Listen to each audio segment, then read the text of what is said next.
तुम्ही जुळवल्या, जे काही राग किंवा जे संगीत तुम्ही मेन तारेवर वाजवणार असलं त्याला जर त्या सुरांना या तर्फाला व्यवस्थित तुम्ही जुळवल्या तर त्या आपोआप रेझोनेट होतील आणि आवाज छान तिथं ग्लोरीफाय होईल. आवाज तो सगळा आवाज तर्फांचा आवाज आपोआप त्या तर्फात व्हायब्रेट होतो. तर ह्या तर्फा साथीदाराचं काम करतात म्हणून या तर्फा हे तर्फांचं महत्त्व आहे सकाळी. तर या तर्फांचं कार्यही चुकतं. त्या लावायसाठी त्याला जास्त कष्ट झालं.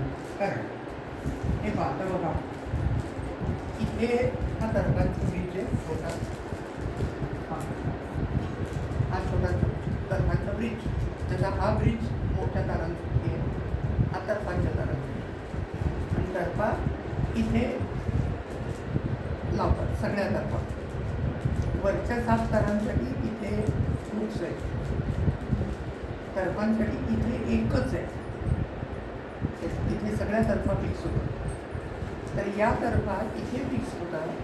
लूप वगैरे सगळं तसंच आहे नेहमीसाठी, त्याचा लूप काही वेगळा नाही, तसाच लूप आहे, पण त्याचं फिक्सिंग मात्र वेगळं आहे.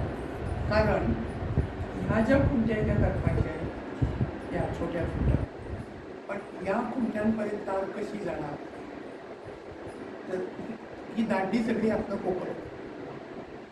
हे जे डॉट्स आहेत हे तर्फांच्या तारा आत जायचे ठिकाण आहे.